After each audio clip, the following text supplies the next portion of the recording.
आता दयनीय अवस्था म्हणजे काय सांगू की मला असं वाटतं की शासनामध्ये जोपर्यंत आत्ता आहेत म्हणजे आमचे आशिषजी शेलार आमचे अतिशय कलाप्रेमी आहेत. जोर लावला किंवा धक्का मारण्यासाठी खूप एक अशी इच्छाशक्ती लागते. ती इच्छाशक्ती थोडीशी कमी पडते असं मला वाटतं.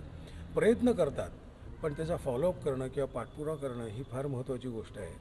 आणि मी आता माननीय मुख्यमंत्र्यांना सुद्धा निवेदन दिलेलं आहे, आशिषजींना सुद्धा निवेदन दिलेलं आहे की एक आपण पायलट प्रोजेक्ट करणं गरजेचं आहे की महाराष्ट्रात साधारणपणे आत्ता जी कार्यरत आहेत ती 46 नाट्यगृह कार्यरत आहेत, म्हणजे चालू आहेत.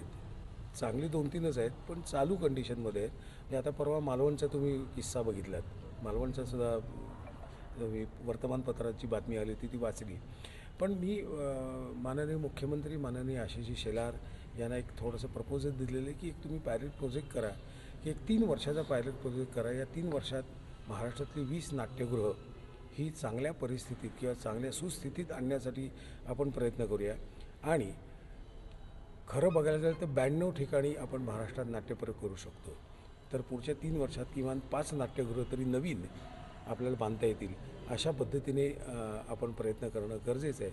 तर मी दादांना विनंती करतो की तुम्ही आता जेव्हा भेटाल त्यांना सांगा साधारण 1000 कोटी तुम्ही आता अर्थसंकल्प आहे ना, माननीय मुख्यमंत्र्यांकडे अर्थसंकल्प आहे ना वित्त खातं, तर त्यांना सांगा 1000 कोटी जरा बाजूला काढून ठेवा. कसे वापरायचे ते आपण बघू शकतो, चर्चा करून ठरवू शकतो. तर प्रयत्नांती परमेश्वर.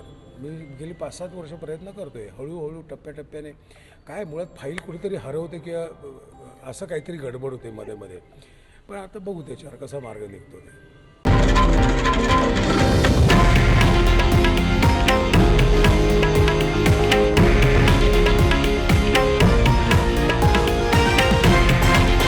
हे आहे देशातील नंबर 1 न्यूज नेटवर्क आणि आपण पाहत आहात TV9 मराठी, एकमेव.